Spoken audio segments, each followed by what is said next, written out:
What up, guys? It's me, and today I'm here to talk about modern Disney's biggest problem. So, Disney World is a magical place for people of all ages, and in the last few years, Disney has built a lot of projects, but they all have one flaw in them, and this flaw can be seen in the resorts and in a lot of the rides as well. Disney's major problem in the last few years has been their lack of theming. I go to Disney parks and resorts in Orlando 2 to 3 times per year, which makes me pretty credible to talk about this topic. And in this video, I'm going to give a few examples of how Disney has had a lack of theming in their recent projects. So, we're going to start off with some good ride theming. If you look at Slinky Dog Dash, for example, the theming of this was done really well, and Toy Story Land in general. It was done well enough that you feel like you are in the ride itself. Like Slinky Dog Dash, you're supposed to be, it's Toy Story. You're supposed to be a small toy in a big world. And Slinky Dog Dash makes you feel like that. The queue has all of these things around it. The Tinker Toys, Connects. It has a whole bunch of these things that at least I grew up on, and I'm guessing a lot of other people grew up on as kids, in the queue. But what makes the Slinky Dog Dash ride so good is that the sizing. Again, you're meant to be a small toy in a big world. So instead of making the toys seem small, like they would be to us, they make the toys life-size and essentially make it so that you feel smaller in the world. And that is great theming. The colors are amazing as well. They really bring out the vibrancy. And another thing to mention is that the queue has theming. The ride itself is an outdoor roller coaster. To a degree, that's hard to do theming around, but I mean, they have toys from Toy Story all over, and it's overall a really good ride. Another example of really good ride theming is Rise of the Resistance. I recently rode this a few weeks ago, and it feels just like you are in Star Wars. The theming of this is incredible. The technology behind it is also incredible. During the queue, you feel like you're in a cave. It's a little boring, but it is themed appropriately to Star Wars. The ride theming. They have animatronics. The ride set. Everything feels like you are in a Star Wars movie, and that is what good ride theming should be like at Disney. Because Disney has set a high standard for themselves. So Rise of the Resistance is themed beautifully. And again, just like the shown in the photo over here, there's that giant hangar with all of those stormtroopers. And it's not a screen of stormtroopers. They have stormtrooper animatronics. And Star Wars Galaxy's Edge as a whole is a perfect example of really good Disney theming in the parks. So now we're going to go to bad ride theming. Guardians of the Galaxy Cosmic Rewind is an example of this. That ride is my favorite ride in all of Disney, and I don't want to knock it all that much. But you look at a ride like Rise of the Resistance that I just talked about, and they have animatronics. The set is built for the ride to make you feel like you're in Star Wars. Slinky Dog Dash, which is more similar because it's another coaster. The set is built so that you feel like you're in this world of Toy Story. With Guardians, it is essentially another roller coaster. And you look at, in California, you have Guardians Mission Breakout, which is just amazing theming.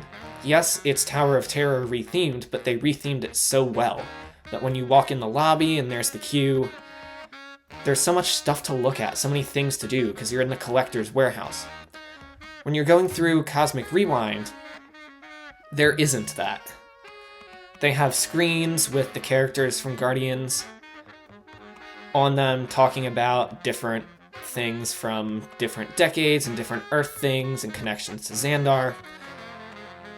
And they have the little pre-show area when you first walk in, where there's the big pillar and then there's the screen above that plays a little pre-show, and the lights do some certain colors, but that's about it. There's no queue theming. There's essentially no queue theming. And the ride itself is a little lazy. The ride building is absolutely massive, and they did nothing to put any kind of facade on it. So it's an eyesore. And the ride itself is just a giant warehouse with a giant screen. Which, it does its job. It's still an amazing ride. And I don't want to say that it's not an amazing ride, because like I said earlier, it is my favorite Disney ride.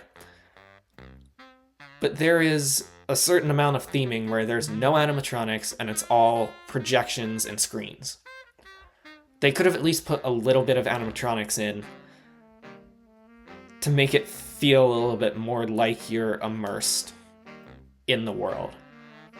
Hopefully that makes sense. Another example of bad ride theming is Ratatouille. This one does a little bit better job with like animatronics. There are some of those there, and some deliberate sets to make you feel like you're in the ride, but in the end it is still a lot of screens. Screens do also save space, which I get is a reason for Ratatouille, because in World Showcase you don't have all that much room. But there's still something to be said for at least having theming in the queue. They have 1 or 2 scenes, and that's it. Apart from that, it's essentially just bare walls. Which is a style, but it's typically not Disney. You look at Seven Dwarfs Mine Train, and there's so much stuff to do in the queue. Winnie the Pooh, for example. So much stuff to do in the queue. And then you look at some of these recent rides, and there is nothing to do in the queues, and the theming is just not quite as good. Moving on from the theme parks, I want to talk about good theming in resorts. So we have Animal Kingdom Lodge. At the time of filming, I just stayed there a week ago. The theming is absolutely amazing. The restaurants, regardless of if you're at Jambo House or Kanani Village, the restaurants are so unique, you can't find that food anywhere else in Disney. And the theming of the lobby is so unique, and the theming of the rooms. There are so many unique things in the rooms. Animal Kingdom Lodge is meant to have an African theme, and there are so many, like, African decorations in the room. And it really makes you feel, like I said earlier, immersed in the theming that you're going for. Another example is Polynesian. Polynesian, I have never stayed there, so I don't know the rooms, but walking into the lobby of the Polynesian, it feels very Hawaiian, very tropical. If you go out to the pool deck, same thing, very Hawaiian, very tropical, and the way they have the different villages set up and the resort laid out, it makes it feel like a very Hawaiian theme, or a very Polynesian theme. I don't actually know if it's Hawaiian or not, but you feel like you're immersed in essentially a different world. Now, you compare those with some recent resorts, and you have the Riviera, which is right across the street from Caribbean Beach. It's literally on the same walking path, and it just looks like another tower. It really does. It just looks like another tower. The lobby, as you can see in the top picture there, the lobby doesn't look unique whatsoever. You remove the Disney name, and it could just be another luxury resort. And it doesn't fit with Caribbean Beach at all. Disney essentially went, we want rooms and capacity, and went to make the most amount of money possible, and shoved this resort wherever they could fit it. From Caribbean Beach, it completely ruins the skyline. And the restaurants are nothing else unique as well. The restaurants are not unique. There's a steakhouse in the top of it. It's just another steakhouse. The coffee shop is really good. So I guess that is one unique thing it has going for it. But then the pool is not unique. It could be any specific themed pool. Even Caribbean Beach has pools themed specifically to the Caribbean. They're meant to make you feel like you're at a pool, but also like you're in the Caribbean. And Riviera just doesn't do that. Another great example is the Polynesian Tower. I just talked about the great theming of Polynesian as a resort overall. The Polynesian Tower, just again, it feels like it was shoved in there. They tried to make it look like it fit, but it really doesn't fit. It's so tall compared to the rest of Polynesian, and it doesn't have the same look. My biggest issue with this one is the Polynesian has... A lot of the resort buildings have those triangle roofs. I don't know the proper term for them, but you guys probably all know what I'm talking about. My biggest issue with this is that it's another tower. It's yellow and has some designs on it, but apart from that, it's another tower, and you look at the lobby, which is the leftmost picture up there. You look at the lobby, and it looks like another luxury hotel lobby. It doesn't look like the lobby of the original Polynesian, and it doesn't feel like you're immersed in that culture. It feels like you're in a luxury hotel. My third example of this is the Coronado Tower. This one, it ruins the Coronado Springs skyline, and it doesn't fit in. Coronado Springs is not a resort that is a giant tower. You look at resorts like Animal Kingdom Lodge, and they have 4 or 5 floors. And that's okay, because that's the entire resort. Coronado Springs are groups of 2 to 3 floor buildings with rooms in them.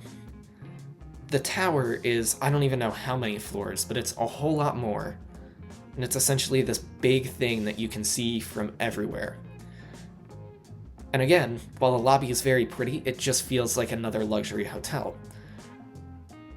Coronado blends in more than others, and it has a pretty unique look to it as well, but it doesn't fit in with the resort. It's again, Disney saying, we want the most amount of money, and we want to be able to house the most amount of people, so we're gonna slap a giant tower wherever we can find space for it. So, in this video, I've given a few examples of how Disney has had a lack of theming in both rides and resorts in the last 5 to 7 years. I'm curious of what you guys think of the new Disney rides and resorts. Do you guys like them, or do you have the same issues with them that I do? Let me know in the comments. Thank you guys for watching, and see you in the next video. Bye!